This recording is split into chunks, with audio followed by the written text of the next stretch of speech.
Well, welcome to another episode of Fragrantica Talks. Once again, my name is Adam, and I'm joined today by Nicola Thomas.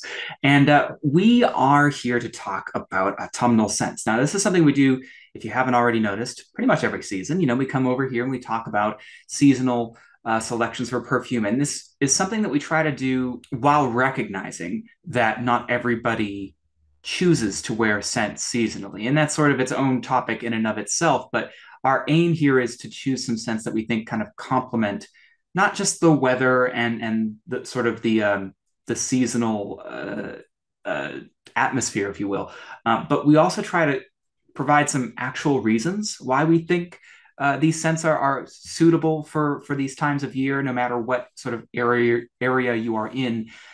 We try to really focus in on describing the perfumes themselves instead of just blindly associating them, emotionally or otherwise with the season. So that's going to be our effort here today. And I know that I chose some scents to really complement the earlier part of the autumnal season, sort of the in between weather and a little bit of the really properly cold weather. Nicola, what did you do in terms of your picks for this discussion, and what is the weather like in your neck of the woods? Um, so in terms of my picks for this discussion, um, it's interesting really. I've sort of picked things that I think suit cooler air, damper weather, and things that are either they have that kind of cozy vibe because I love autumn. It's my favorite time of year. I love that you get twinkly lights and it's time to get the jacket out again. I'm a huge fan of coats. I think coats are brilliant. My best friend hates them and so hates autumn because she's like, oh, I've got to put a coat on. I'm like, yes, I can wear coats and jumpers and boots and scarves. I love that. And so I've tried to pick things that work well with coats and jumpers and boots and scarves and cooler weather and drizzle. It's really interesting here this year because we had a very long, very hot summer. It was the week before last, it was still very much summer, and it didn't feel like it was going to end. And then almost at the turn of the weekend, it flipped, and it was like somebody had pressed a switch, and it was like, okay, now it's autumn.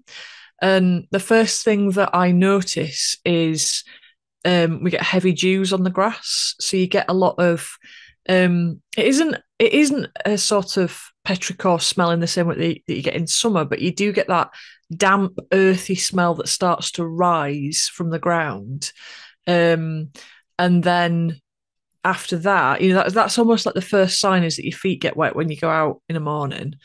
Um, After that, it's that the nights, because I'm in the northern part of the UK, um, and the nights become cold. So the days are still hot. Well, not hot because nothing's ever really hot here, but like the days are warm and the nights become really cold. So you might, I don't know, have gone out for a walk or gone to the pub or something, and you walk there, and you think, oh, it's lovely and temperate. But by the time you're coming home, when the sun's gone down, it's really chilly. And it always comes as a bit of a surprise.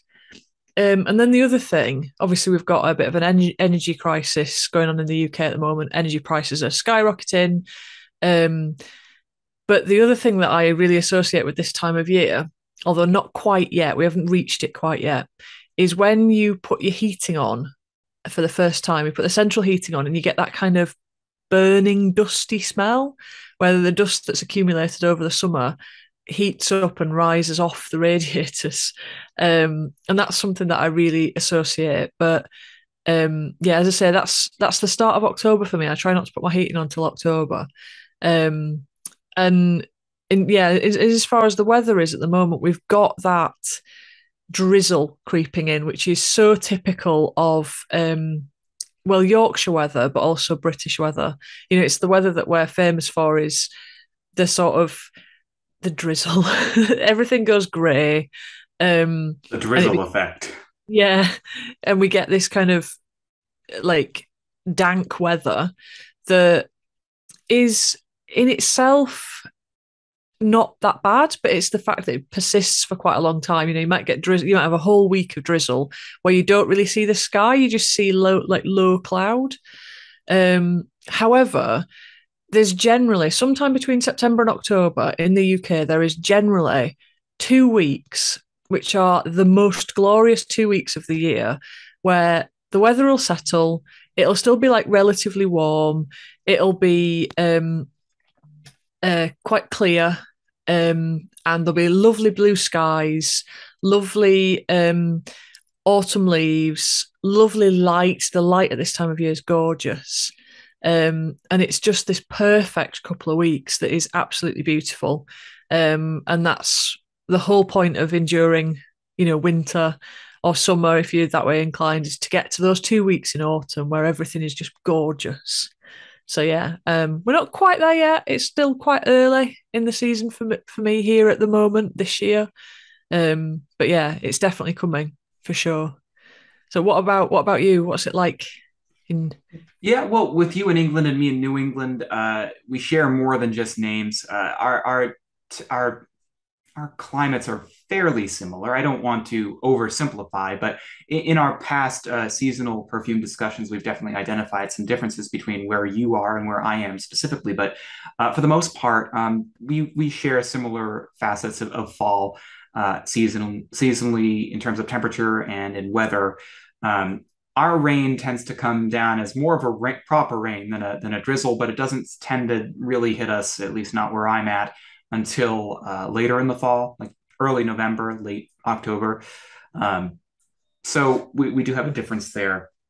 I do want to acknowledge that, not everybody who's watching this is going to have autumn properly like we have it. Most of the United States has some amount of temperature differential, but those in like the Southwest and the Deep South, for example, those who are living in certain parts of California, certainly folks who are closer to the equator outside of the United States probably don't have what we're describing. But I think I would say that it might be an interesting thing to do to invite some listeners who don't have certain seasons that we talk about and take for granted about what they like to wear on the show sometime. But for today, I would say that, for those people who have less of an extreme difference in temperature around this time of year, or don't have what we're describing, I would just refer you to days that are generally cooler if you live in a very hot climate. Every climate has its cooler days, even if those cooler days are certainly not as cool as our cooler days, right? So I know that even people who live in the heart of Texas enjoy those few days that happen during the year where it's like 50 degrees Fahrenheit or 55 degrees Fahrenheit, and that's really chilly and frigid for them. That typically doesn't happen until the winter, so it might be a bit of a mental misnomer to label that as an autumnal fragrance. But again, our aim here isn't necessarily to say these are fragrances that you must wear in autumn. Our aim is to say these fragrances seem to highlight some aspects of the season that we enjoy, and here's the specific reasons why for each. So hopefully that will be valuable or at least entertaining for you, no matter where you live. But with that being said, Nicola, do you have a first pick that you think is really emblematic of the season for you? Mm. So the first one I've picked is a relatively new fragrance. It's called Purpureum by Fragments by Neil Vermeer Creations. So I did write about these when they came out. They're really interesting. Rather than being the full Luxe Neil Vermeer creation experience, they are a separate line.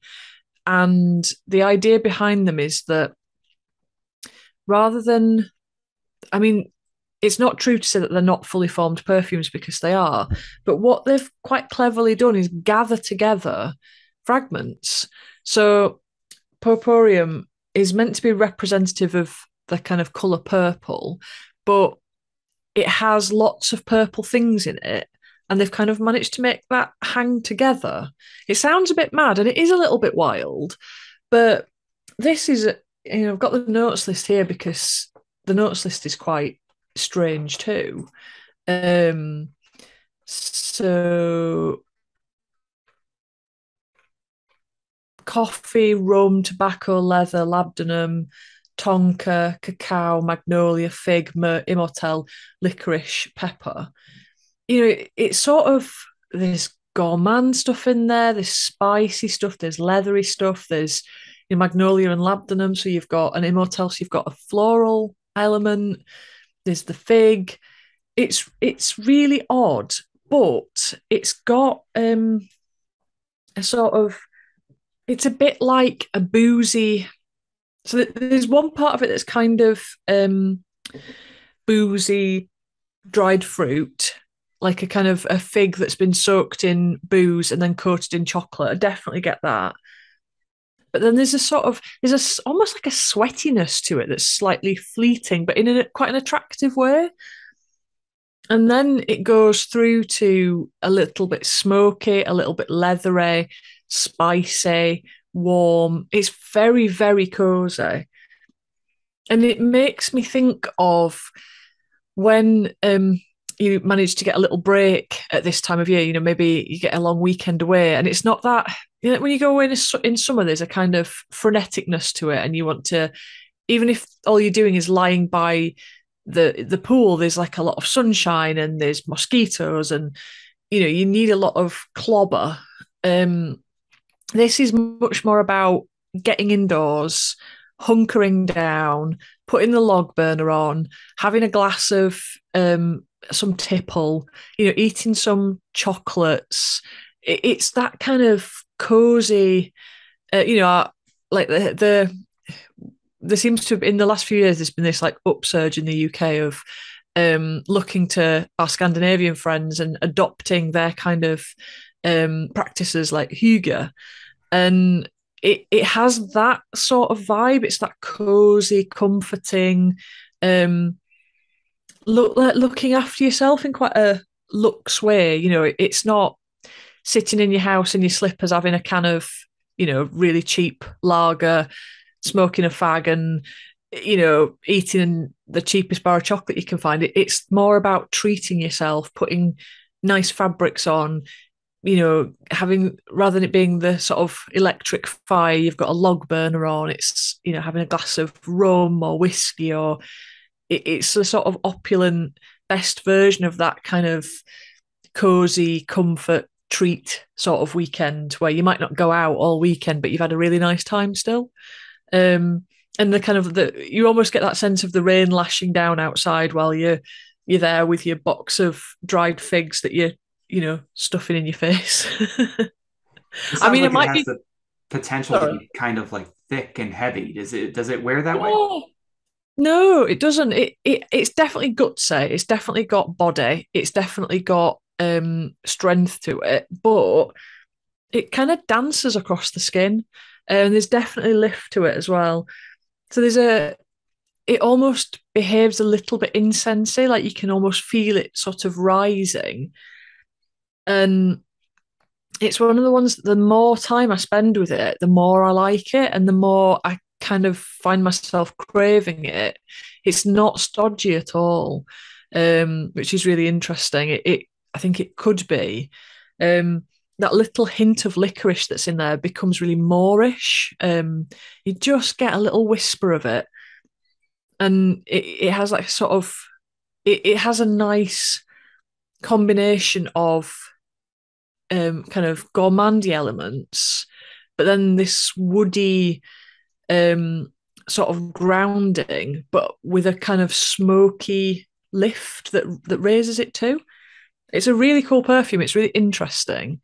And I think, Neela and the perfumer, who is Cristiano Canale, I think they did a really good job of bringing this to life, because it's a bit like looking at sort of a scene through a kaleidoscope. That's how I sort of think about the fragmental nature of it. And it is, you get these glimpses of all these different things, and it moves a lot. There's a lot, there is certainly a lot of movement and shift in the perfume. So you get, a bit of this, bit of that, bit of the other. But actually, as a whole, it still hangs together, which I think is really clever. The way it could have felt disjointed, but it doesn't. It feels cohesive. Not necessarily like it's telling you a story, but like it's showing you little bits of maybe several different stories that have this comfort, cozy theme in common. And it's definitely going to be one that, you know, is creeping in already into my autumn wear. And it will be one that I will absolutely wear a lot, because it, in the summer when I was wearing it, it felt it felt a little bit like I was wearing fluffy slippers when I should have had flip flops on. You know, it didn't feel like it was quite its time to shine.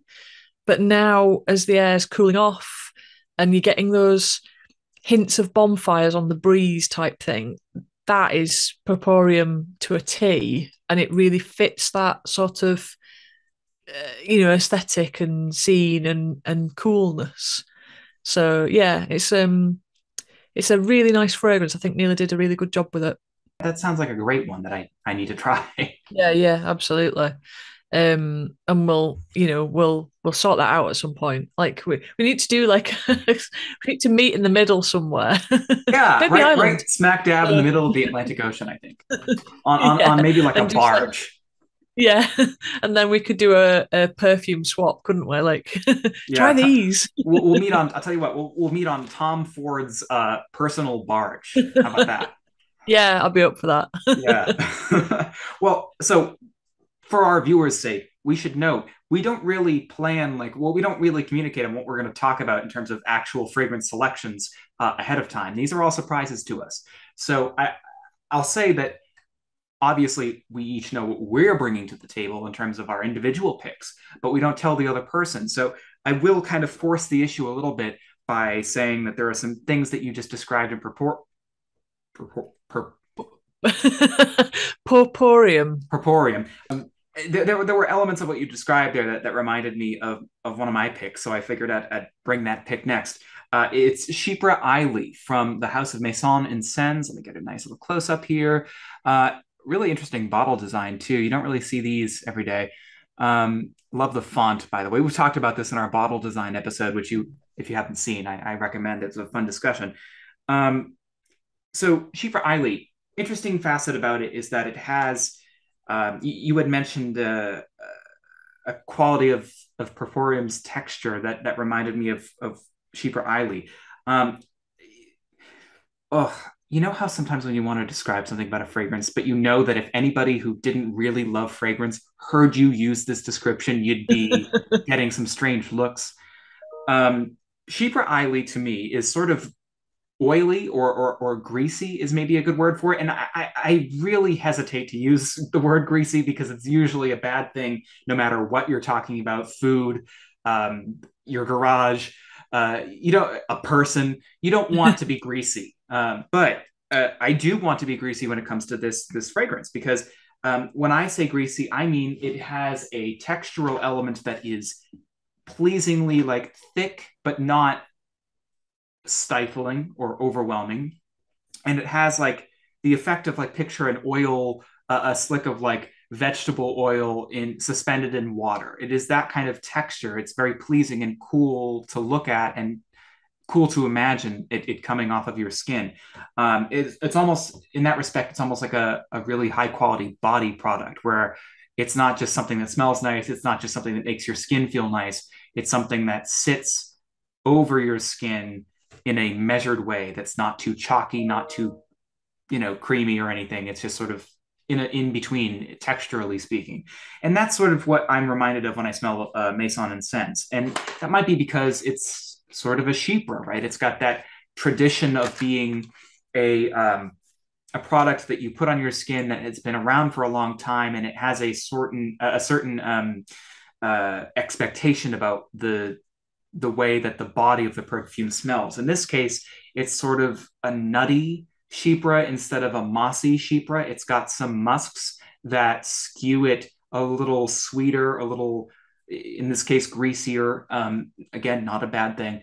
And it kind of turns away from the typical like mossy, soapy, clean backbone of a Chypre and turns more towards like the funky but pleasingly so and not too skanky element of what a Chypre can be.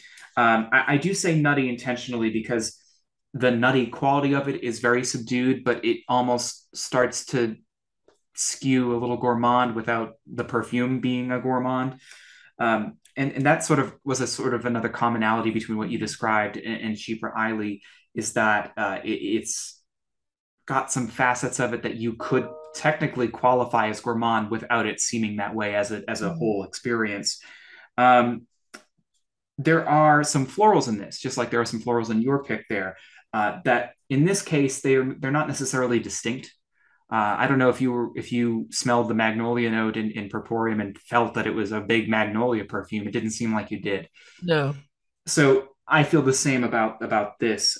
There is a floral quality to it that is really breezy and kind of like, again, if we're using flowery language, for excuse the pun, it's like a that kind of breeze that comes down from the north in the autumn, right? It's that first cooling breeze that kind of cuts through the sweater wearing pumpkin spice elements of the season that we sometimes associate it with something a little bit more demure to kind of round out anything that's overly bright or happy or sweet about this perfume, and it's really beautiful in that respect.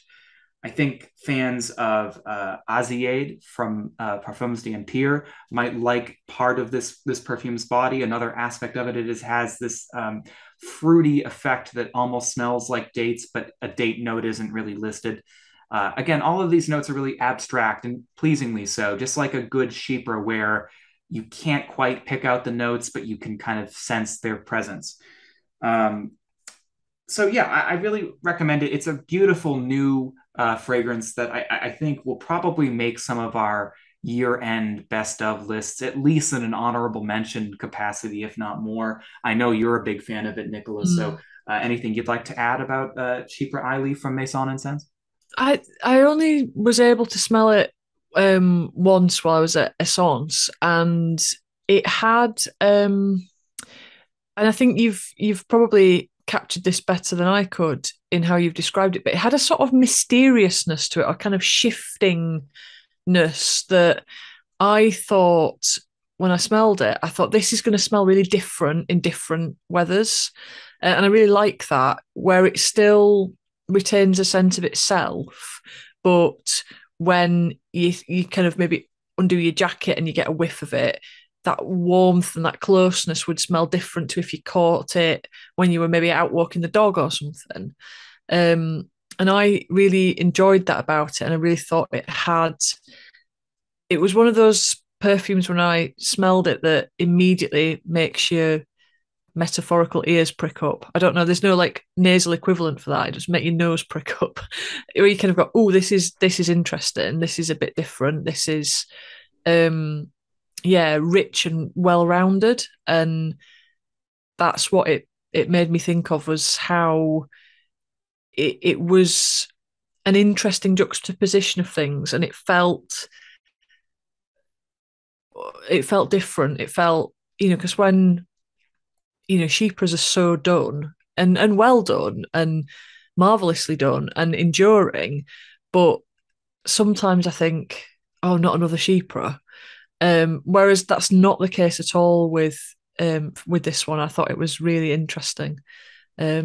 So yeah, no, it's a really good pick, that one. I thank you. Yeah, no, I really enjoyed it. I did technically wear it when it was still properly summer here. And I will say, for me, I wanted to bring it to something like this of a discussion about autumnal fragrances because in the heat, for me, this perfume didn't um, have that same magical quality that you just described. It really got a little bit blown out.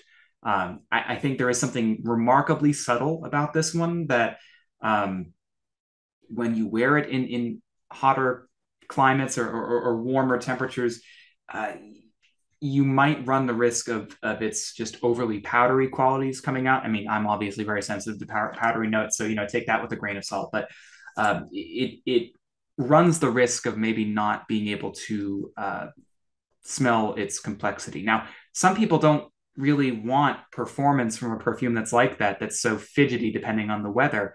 And so I do want to just assure those who may prefer perfumes just to be strong from start to finish that we do have some fragrances here. At least I have at least one that does that kind of strong from start to end kind of thing on the skin. So don't worry, there's something hopefully here for everyone. But what Something is your good. next pick, Nicola? So we were just talking about things that do go like big gourmand. So I've got a big, well, it is a big gourmand, but it's also not.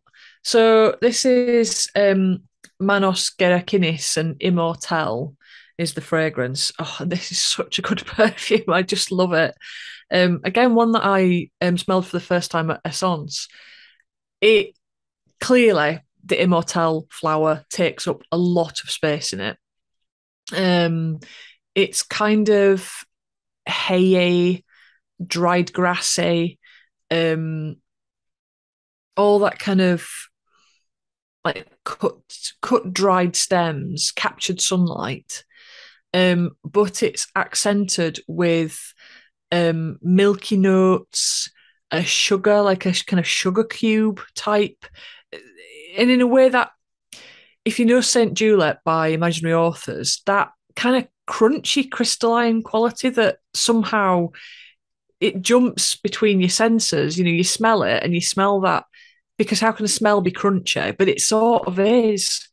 Um, Somehow that's translated that crunchy sugariness has made it into Immortelle too. Um, and it is like, I've got this kind of synesthesia where I see scents as colours and not everything triggers it. But this one is so golden and so it's diffuse golden sunlight. And that's what it sort of smells like. And that's what it brings to me. It triggers in my synesthesia. It's so warm. And I love it because it has that kind of slightly harvest festival vibe about it.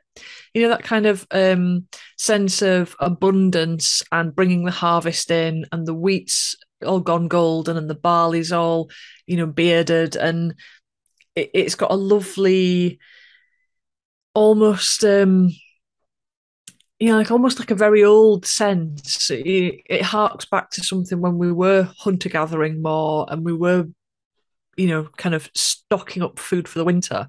It has that sort of abundance about it that I just love. And I wore this one today. And it's one that I love to catch glimpses of throughout the day. And when you do, you just get that sense of, oh, yes, that's lovely. It is quite comforting because it's got a milkiness to it as well. Um, and it's just such a standout perfume. Um, and yeah, it's cinnamon cloves in the top, immortelle and milk, and then brown sugar, benzoin, sandalwood, and patchouli. So in many ways, you could sort of characterize it as a big shiny patchouli, but it's different to anything else I've smelled, and it just makes me think of those golden fields just at the moment that just before they're cut or just after they're cut, when everything's very sort of dried by the sun. And then it's just, it has these brown sugar, benzoin, slightly spicy, not a lot of spice. Well, it's definitely there, but you don't get hit by it. It's all very gentle. And like Purpureum, it's like wearing a hug. It's just like capturing that last sunny day of summer and carrying it with you for all of winter.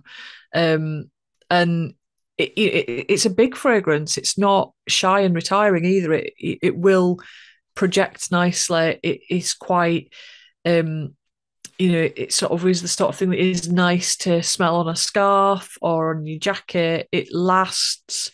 It's just superb, and I think it's a firm favourite. And as the first time I smelled it, I just immediately fell in love with it and have loved it ever since. So it's a very happy perfume. Definitely makes me happy. It makes me want to go run in fields of cut corn and like drink a glass of milk with sugar in it at the same time.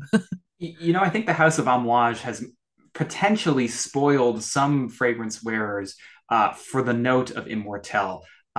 Insofar as I know that many people who smell Amouage for the first time, or at least the Amouages that include that note in, tend to find it very musky in maybe an unpleasant way. Not everybody, but I've certainly heard that complaint a number of times about the note in general. And I do think there's a sort of maybe, Immortelle having like this note of muskiness that people are afraid of. From what I understand from my own, perfume blending, um, Immortelle does have accents of that if you smell just Immortelle Absolute or other distillation of it. But generally speaking, um, it's more about other qualities than muskiness. And I think any perceived musky quality of an Immortelle note in perfume is likely due to literal musks being used to accompany it and maybe stretch it out a little bit on skin. So, can you speak to the idea of this perfume potentially having any of that muskiness that some people are a little bit hesitant with, or does it go Um, in other directions? for me, it's more so. What it reminds me of um, is chamomile, and in in that kind of the way that dried chamomile smells. Now, there is a muskiness there, but it's not a funky musk at all.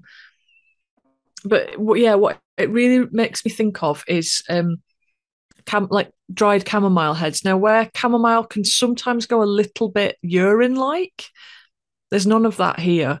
It's sweet, hey, slightly anise in there. Yeah, and there is a sort of a warm muskiness, but yeah, it's not funky. It's much more like like plant material like rather than kind of funky animal. Almost a little bit kind of plasticky, but in a really nice way, like a warm, like when you get like that kind of warm plastic that's quite compelling. There's a little bit of that in there too.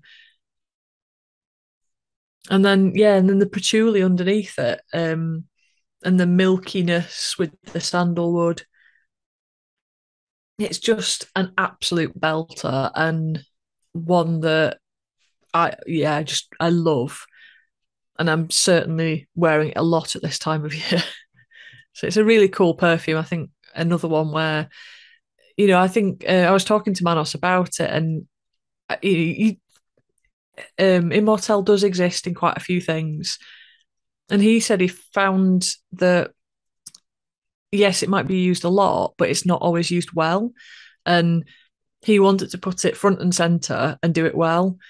And job done. If you're at all interested in Immortelle as a note, then you need to smell this one because it is very much front and center. And then these other ingredients kind of dance around the edges of it and just kind of go, oh look, it's a little bit sweet. Oh look, it's a little bit milky. Oh look, it's quite soothing. Oh look, it's a little bit hair-like. Um, and just highlight those different facets. And then there's just the brown sugar is so interesting. It's so crunchy. Whereas everything else is quite smooth in the way that it moves. There's this kind of crunchy little spikes, which adds that real counterpoint of intrigue and excitement. So yeah, it's really cool. I can't That's recommend awesome. this one highly Yeah, enough. that sounds beautiful. I'm not a huge gourmand lover, but it sounds like something that I'd be able to really tolerate and enjoy. Um, but since you just gave your bigger gourmand kind of pick, then I guess I'll have to give mine.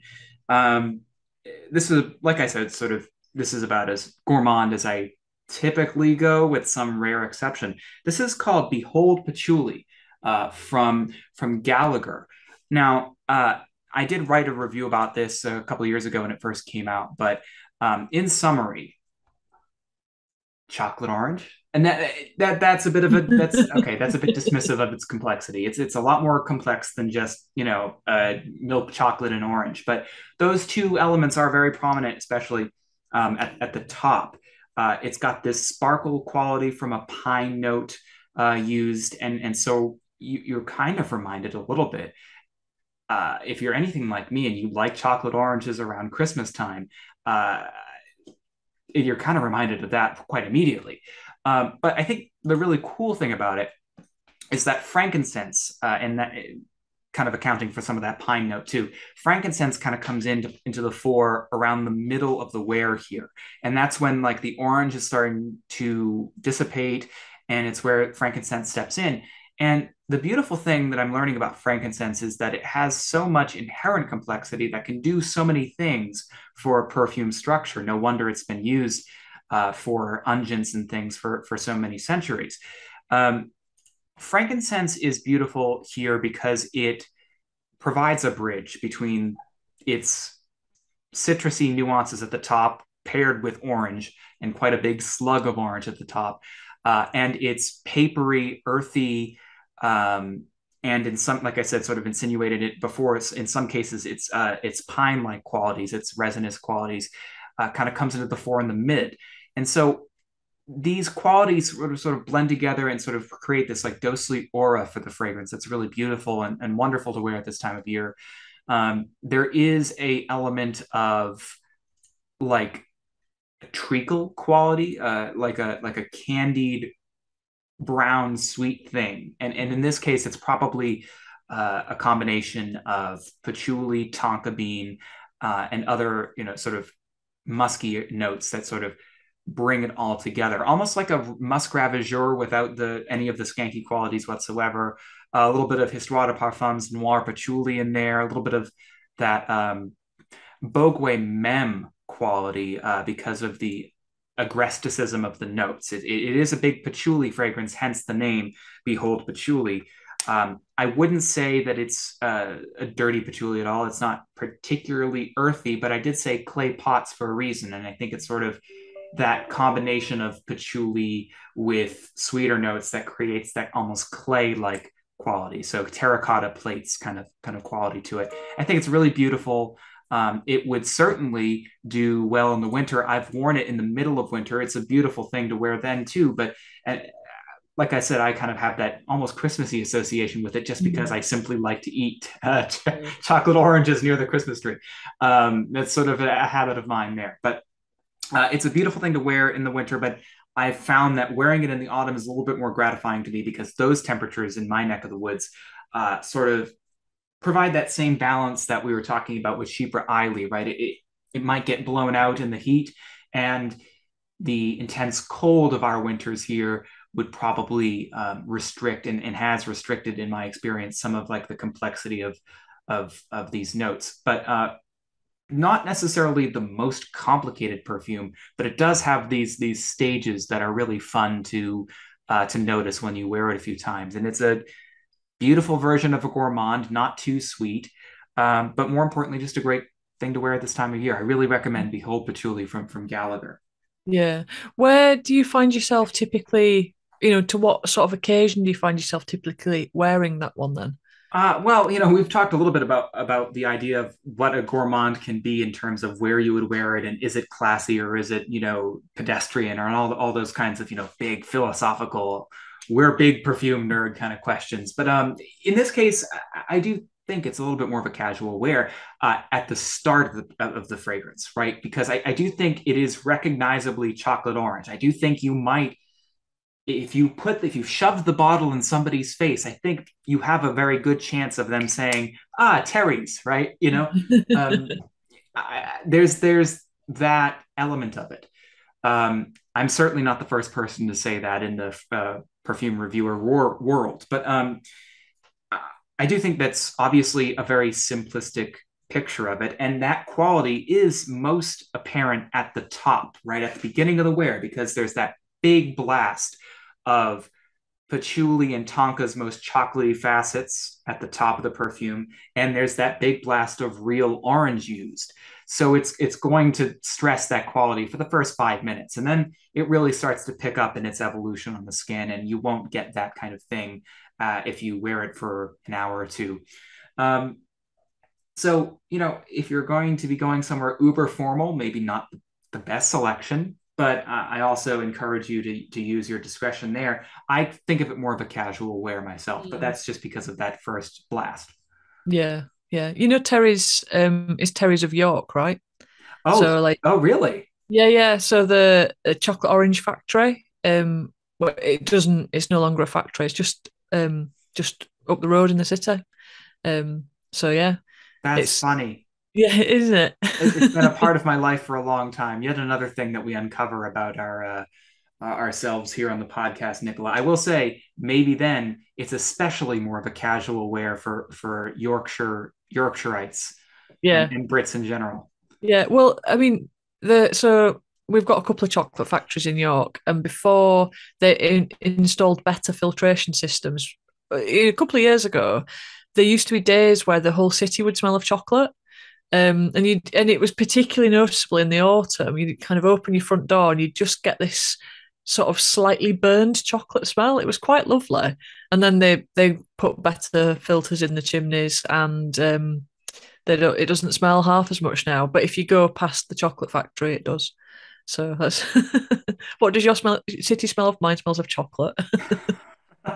Well, there are certainly worse smells for cities to have, so that's Oh yeah, a bit of a definitely. relief, I suppose, although the grass is always greener. Yeah, So, what is yeah. your next pick? So next pick. Well, it's sort of two. I'm sort of cheating. So Sarah Baker worked with the perfumer Chris Maurice to make Loudo, which is possibly one of my, well, I think it's almost certainly one of my favourite ouds. So it's oud, black cherry, white chocolate. It's oud with this gourmand twist that in summer I find too much, but in winter I love and I find it really addictive. So Sarah continued to work with Chris to produce a new fragrance, which is, by the time this comes out, hopefully it'll be out.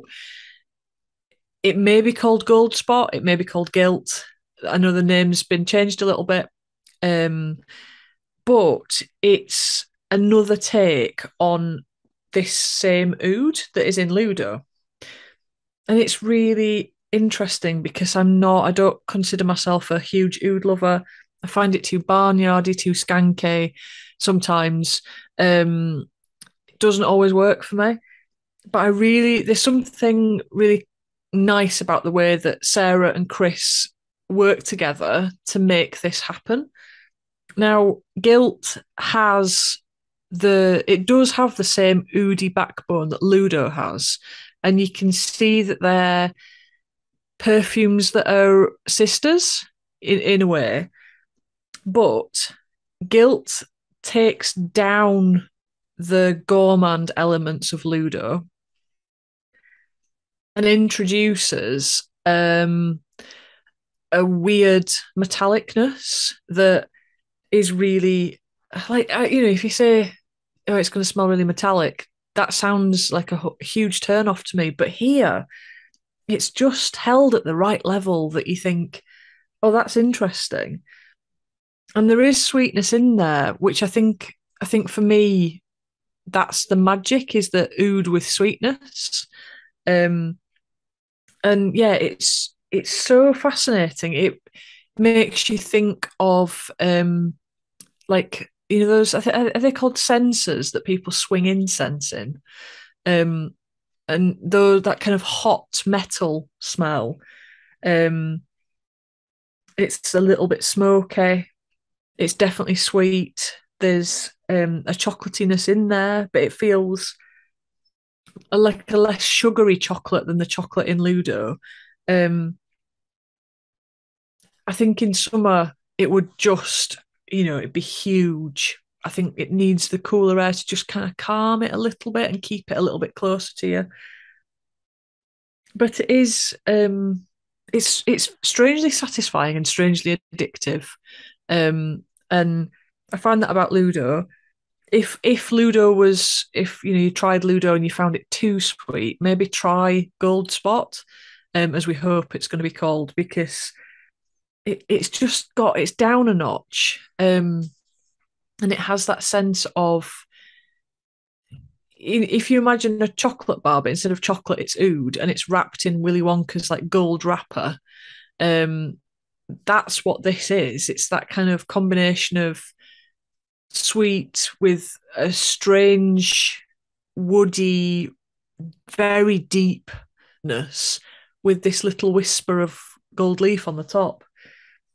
And I find myself slightly fascinated by it. And when I wear it, I spend a lot of the day thinking about it and being a bit like, oh, what's that? What's that? And it keeps me quite engaged, but in a way that's not annoying for me anyway. So yeah, it's a sort of I hesitate to say that it's an accessible oud because I don't know that it necessarily is, but it's one that appeals to me, and that I think is wearable. I think it's definitely something that I personally would not wear to the office, but I would wear for a night out, perhaps. Um, it's got a little bit of a frisson of excitement and danger about it. It feels like, yeah, if you wore it, the version of you that would go out would be, yeah, like a little bit dangerous, a little bit kind of more femme fatale, kind of cigarette in a holder, leather jacket type, rather than, homespun cardigan and slippers. It's got a little bit of devilment in it, this perfume, I think, which is very much Sarah Baker. She is somebody who's a very fascinating character, and it's got a certain power to it, which I like. It feels interesting. And yeah, it's cool. Out imminently, if not already. Well, that sounds like a fascinating fragrance. That whole line has its sort of cult successes, it seems like. So Mm. that's really cool. I too kind of struggle with oud sometimes, not because of its skankiness necessarily, but because it's just sort of an odd smell that presents in so many different ways. So it's kind of hard to kind of grasp it. So that sounds like a version of the genre that might be telling of what it can be, and that's really cool. Yeah, I think there's a playfulness about it as well. Both Goldspot and Loudo. Ludo's the whole pun is on the game Loudo, which is all about playing. There is this. There's a sort of, yeah, like a kind of playfulness, a cheekiness, a sort of a twinkle in its eye, which I like because it's not taking itself too seriously. And I think that's also true of many of Sarah's fragrances. They are big, serious, well composed perfumes, but they don't beat you over the head with that. They are a little bit cheeky, a little bit fun as well, which is and I think that mix is quite an interesting one. It is something you can enjoy and you can appreciate as a luxurious scent, but you can also smile while you're doing it. It doesn't have to be all sort of serious and sad and somber. Um, I think that's, yeah. I don't find very many of Sarah's fragrances somber, which is good. They do all make me smile as opposed to think sort of in sadder terms or more melancholy terms. They all are a little bit like, oh, what's going on there? So yeah.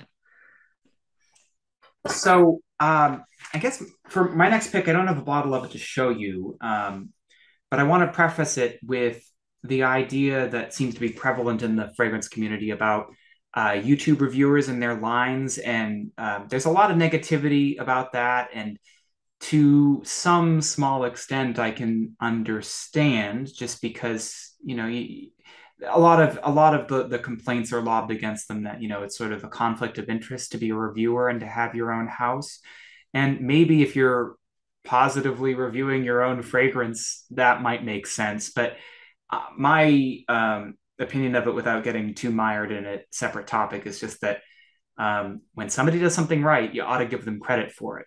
And I think that they're the house of Motif Olfactif from Oswald Perret or Pear from the YouTube channel Mr. Oz is deserving of credit. And before anybody says otherwise, I just want to preface it by saying if you're a person who find themselves a little cranky about the idea of YouTube reviewers having their own line, I say chill out and smell this line. It's a great line and it deserves respect. So, with that being said, I think the note of honey is typically associated with summertime, at least in the fragrance world. That you have scents like, well, maybe Morning into Passa from Pierre Guillaume, or a fragrance that I think potentially Morning into Pasta could have been inspired at least a little bit by Cartier's L'Envol.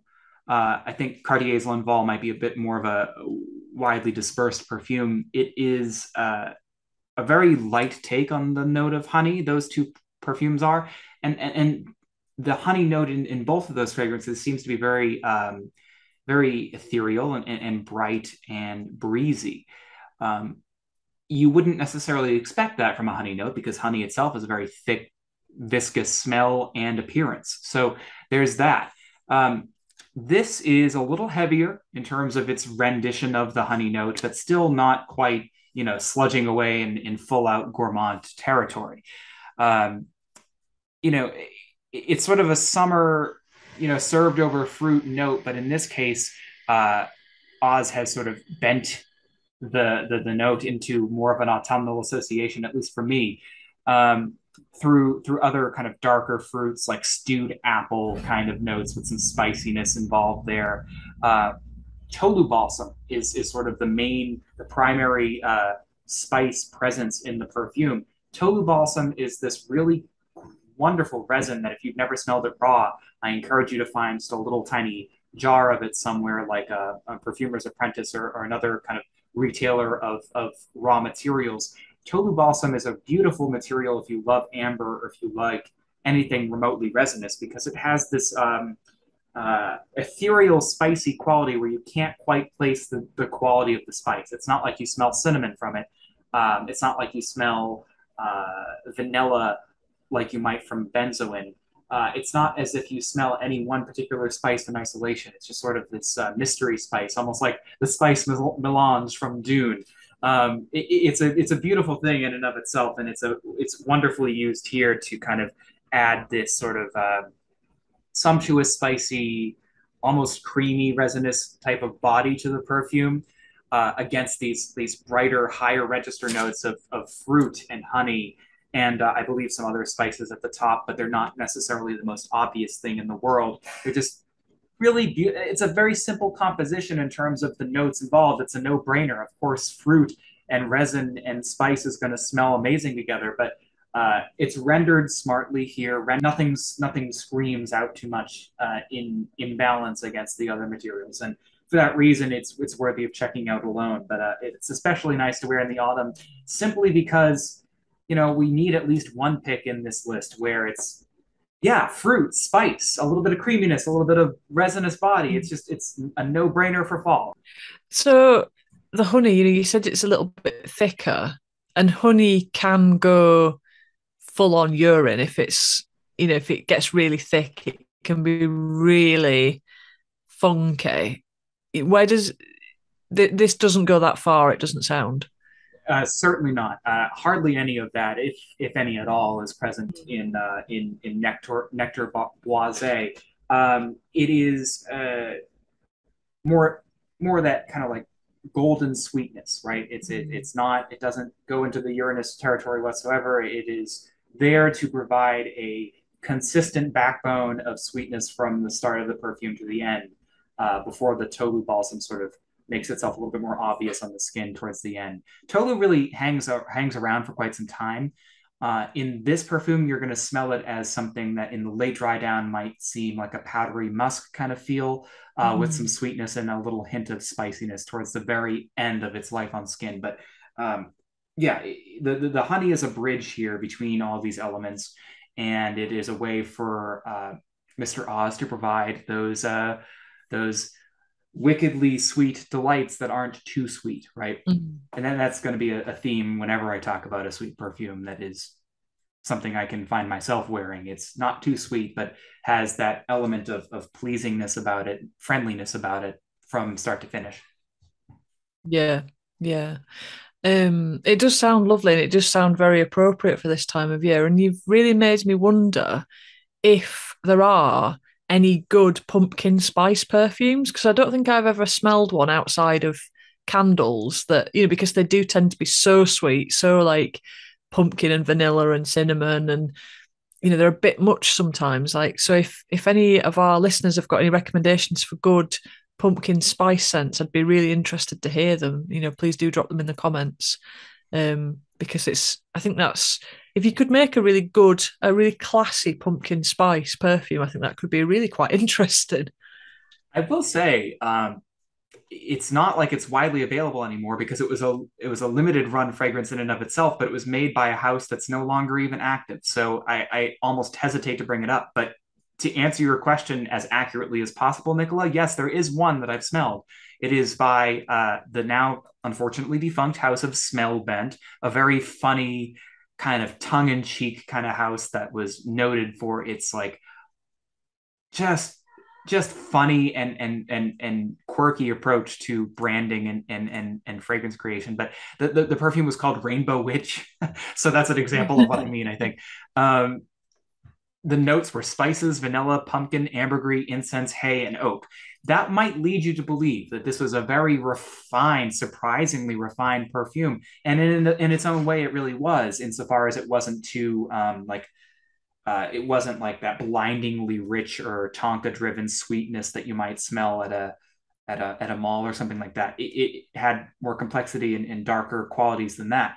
But it was also kind of just like gingerbready and pleasantly so. And Yeah. that was really nice about it. And if anybody ever comes across it who wants to smell like pumpkin spice, like without the excessive sweetness, grab it while you can. That's again, Yeah. hesitate to bring it up here because it's so unobtainium now, but uh, man, it really fits the bill there, and I hope that somebody is able to bring it back in some capacity someday. Yeah, that sounds really cool. And talking about reviewers that have their own fragrances, another one that I think is good and actually does fit this time of year is 4160 Tuesdays, who did a collaboration with Wafts from the Loft. And their fragrance, which is meant to be the smell of an organ loft in an old church, and to me in autumn, and with some red wine as well, it's a really nice scent, and you can see the influence that the wafts had on the fragrance and the kind of character of the scent. And Sarah McCartney put together a really nice scent around that. So that's another good one, I think. That we could maybe there's another episode there, like good fragrance reviewer scents. Absolutely. And honestly, in this case, good Sarah McCartney gourmands, there are many. And Mm. that's coming from a person who doesn't typically like the genre much. So that would be another idea, two for the price of one there, I think. So, what So about your honorable mentions? yeah, so What? I think we both have some honorable mentions to throw out there. Any one of these I probably could have chosen as my main mentions, but only so much time in the day. I will say, let's see, I'm going to pick them up now, I think. So it wouldn't be us talking to ourselves about fragrance without bringing at least one Pierre Guillaume perfume. As our Yay! longtime viewers know, we're both fans of the house, and we talk about them often just because we want to. This is L'Ombre Fauve. Beautiful autumn pick. I don't know how you feel about it, Nicola, but great for this season. I mean, it's just Yeah. it's noted for being a musk amber, and those two words describe it beautifully. I don't think I would even fuss around with categorizing it as anything other than those two things. It's a very good early autumn amber, though, because it has a little bit of that sticky quality that a lot of amber perfumes have in terms of its sweetness level, but it's not a sweet fragrance. It's one of those like things where you can't believe your nose. It has a bit of body to it without being sludgy in the heat. You know what I mean? Mm. So that dialed in stickiness of an amber accord without being like dreadfully rich. In fact, it's quite on the opposite end of that. That's what makes it great for early autumn because you get some of that heat in the middle of the day and then it dissipates by night. And then by the Mm. time night comes around, if you put this perfume on in the morning, its more musky elements will be, coming into the fore. So it's a great um, hour by hour perfume to wear. Some people complain of longevity issues. I think it's a matter of the fact that it's a very musky perfume, and musks tend to hang on to other elements and help them last longer. But They also tend to have this kind of mellowing effect in terms of sillage, where musks are often, with some notable exceptions, kind of sitting closer to the skin. And so, because it's a really high uh, dose of musk in this perfume, it's maybe not the most beast mode of fragrances.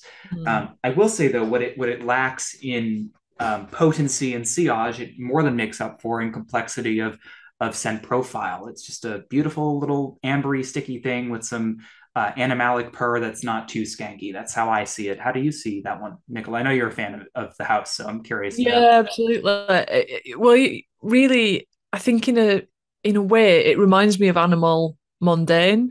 In that kind of not that they're the same, but that sort of character that it has.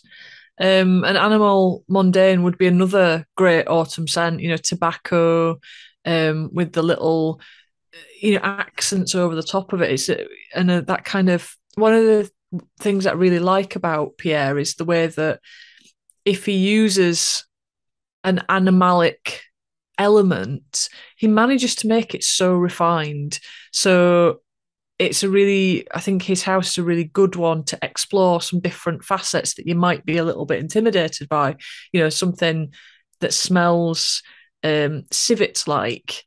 It can be really full on. Whereas if you want to just dabble, something like Animal Mondain or the one that you've mentioned, they are on the cusp of that, where you can just dip your toe in the water without going full on skank bomb. Um, and yeah, it's a lovely pick. It's a shiny amber. There's a lot to like about it. I think that one or Animal Mondain, I would probably wear both, one on each wrist.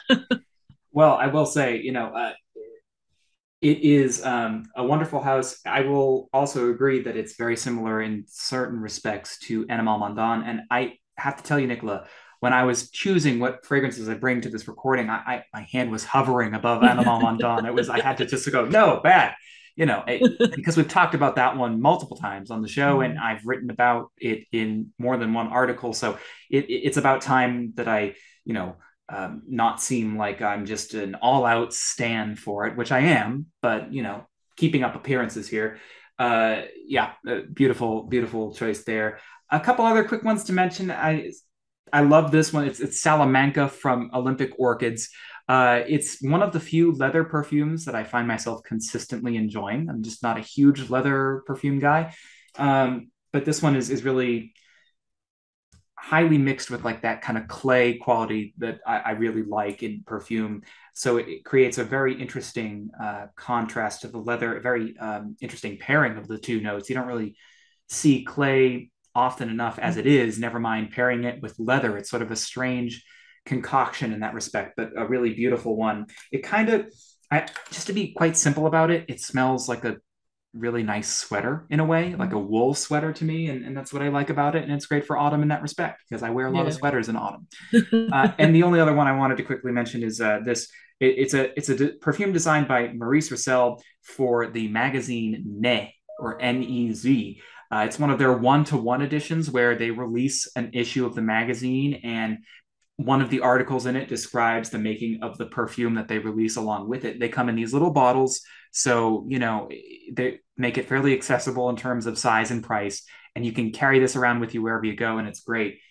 This one is Hongkong Oolong from the Mm. NEZ one-to-one editions, and I have nothing but wonderful things to say about these editions that the magazine creates. They're all very fun and quirky, and it's interesting that you get to have this like 2-for-1 experience with them where you wear it and then you read about wearing it and you read about other things going on in the perfume industry, and it's really fun. Brilliant magazine, one of the best magazines I've come across, full stop, not just in the perfume industry. um, it's very tea-like, okay? Hong Kong oolong, but it's hauntingly tea-like. Mm. Tea is a complex thing to render successfully in perfume because it's a very complex scent, and it varies widely depending if you're talking about green tea or black or whatever.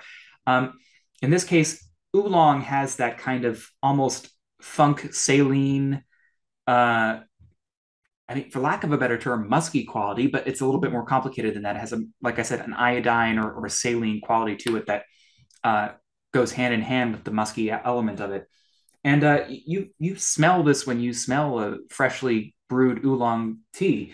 And frankly, it doesn't do anything else besides that. It's not a complex composition, but what it lacks in note complexity, it more than makes up for in the actual realistic Mm. reproduction of oolong tea here. It's got maybe a couple spices, but those are not very, present really. It's really about the tea. Mm. And if you like tea perfumes and you haven't smelled Hongkong Oolong, then you simply must. They are still making it. It's not very expensive, and that's all I need to say about it.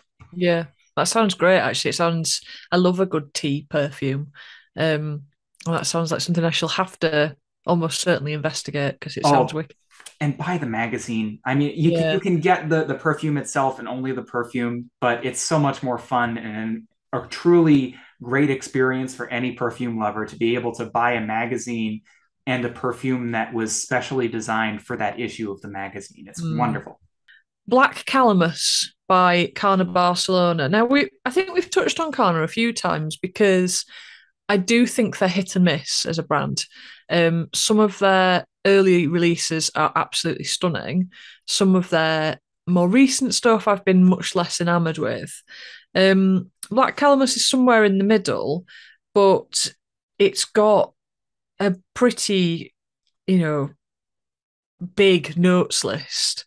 So we've got Indian calamus essence, Malabar pepper, which is lovely, um, coriander seeds, papyrus extract, um, labdanum, cistus concrete, osmanthus absolute, Turkish rose absolute, vanilla extract, oud, wood accord, frankincense, and Spanish cade. It's sumptuous, rich, dark, smoky, um, with a kind of mysterious sort of floral thing going on in there. But the focus is this kind of dark, um, it's almost like a cave of a scent. It's really all encompassing. And I just really like it. It's got that winter is coming vibe. It's got it does almost have a Game of Thronesy type um feel to it, it's the smell of some apothecary shop in some fantasy epic. That's the sort of feel that it's got. It's potions and things in little piles on a wooden worktop type spice merchanty feel. I think it's a really strong fragrance from the house, and I think it's a really strong offering. I think it's from their sort of I think they do spicy and woody fragrances really well, and it's from that sort of branch of their stuff. I think they do citruses and lighter fragrances much less successfully, but I just want them to do like these rich, spicy fragrances all the time because they are, Megallium's another fantastic one. Um, and when they do it right, they do it so right. And I'm like, come on, do more of that. But I love that one. It's a great one for this time of year. It just sings in the cool air, and I like that I can spray it quite liberally because it never feels like too much when the weather's like this. And then we've got Mikalef's Secrets of Love Gourmet, which is a bit of a mouthful. This is really nice because it smells like burnt rice pudding. It's incense, raspberry, violet, leather, chestnut, labdanum, oud, and vanilla. I don't get any oud from it virtually at all. A little whisper maybe, but I don't think it's real oud. It smells more like an oud accord. Um, and I don't think those notes make it sound very rice puddingy, but that is what it smells like. It is, when you make a rice pudding in the oven and it gets that skin on top where the milk burns slightly. So there is a milkiness to it for sure. The chestnut, I love chestnut in fragrances. That chestnut accord. You get a kind of nuttiness, but it is just like the burnt skin on rice pudding. Longevity wise, it doesn't. That's the thing that lets it down for me, is it doesn't last very long, but it's so nice while it does last that I almost forgive it that, because it's just it's cozy again and comforting, and it makes me want to eat rice pudding. So that's another one. I mean, I have gone a bit gourmandy with my honourable mentions, and then we've got Seven Veils from Byredo. Another, it's a really good one of my favourites from the house. It's got, yeah, slightly powdery. Um, I don't. Powdery's not. It is powdery, but it's not what I kind of come away from. I don't kind of go, that's definitely a powdery perfume. Yes, it has that characteristic, but it's biscuity to me, is this one. And sort of yeah, it's a shiny amber again. Um, but it's a really nice one, and yeah, it's biscuity, it's a little bit sugary, a little bit treacly. It's just one of those that is like you can really just chuck it on to go to work, and it makes your day that little bit better, but it's not going to offend any of your co-workers, it's not going to choke anybody out. It's just a sort of very snug, woolly jumper of a type scent. um and yeah, it's got carrot seed, pimento berries, vanilla flower, rose, tiger orchid, sandalwood, vanilla, that sort of thing in it.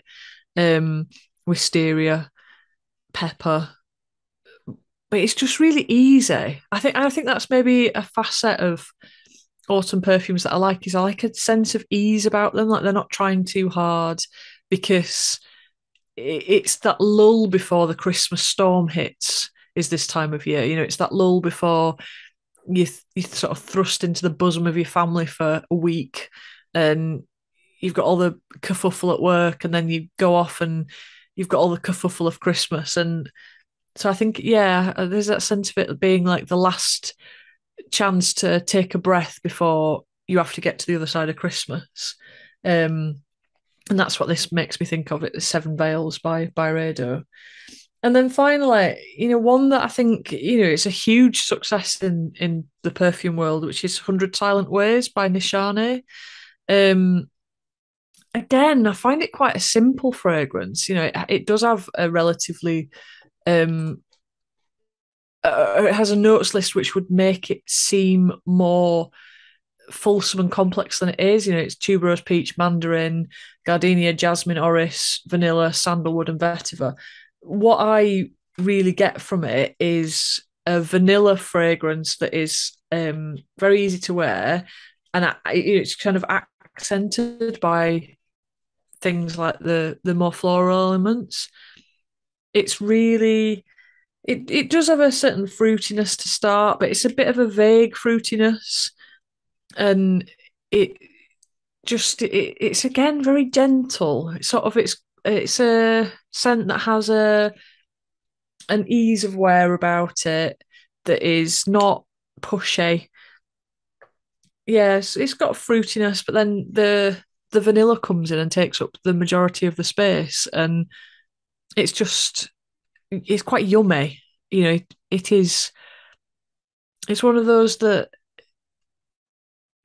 there was such a lot of hype about it, and the whole brand. There's a lot of hype, and in the same way that you were talking about how you need to approach, or how it's nice to approach a fragrance reviewer scent with a bit of an open mind. I kind of feel a bit like that about the whole line of Nishane, is the sense of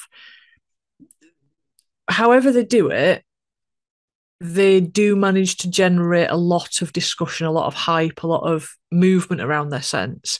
However, if you cut through all that, try them after the hype's died down, ignore the hype and then try them a year later, there's some quite nice fragrances in there. And this one I just find very easy to wear. It's one that I will quite often chuck on to go to bed. Um, because it's again got that lightness of touch, even though it's got quite a complicated and wide-ranging notes list. It's got a lightness of touch which I appreciate, and which it just seems to work at this point in the year as the weather cools down and the central heating gets turned on. So yeah, so those are my honourable mentions, all of which I enjoy wearing. Well, so what do you think we should say wrapping things up here for this autumnal discussion? I think if there's anything that I've learned, it's that you know, the season here for us seems to make itself a very good vehicle for us to explore these not quite gourmand perfumes. And I think that that's sort of a trend that we're seeing in new releases too, where from independent and niche houses specifically, where they're aiming to create these perfumes that are very sweet-ish, right? It's hard to Mm. describe their level of sweet. They're kind of masking Yeah. sweetness with other points of darkness and light and those contrasts to kind of draw our attention away from anything that's too sweet and into other Yeah. areas.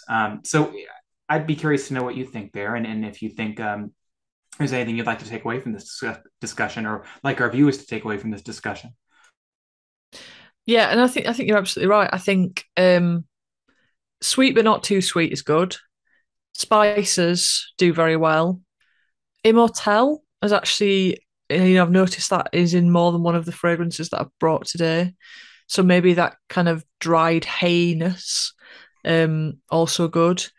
I think there's always room for something which is very archetypal of pumpkin spice season, kind of stewed apple spice.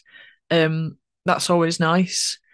Uh, as always, wear whatever you like whenever you like. So, I think you started at the beginning by saying almost take this with a pinch of salt. And of course, listeners and viewers should definitely do that. And if you want to wear a big tuberose, you do you, because, life's too short. But yeah, spices, it's that kind of, again, it's that liminal space. It's kind of a bit spicy, a bit sweet, a bit burnt. Anything along those lines is perfect now. And if you can combine something that is spicy, sweet, and burnt, you've probably already got the money out of my wallet, because yes to things that are spicy, sweet, and burnt all at once, particularly if they last. That is an absolute winner as far as I'm concerned.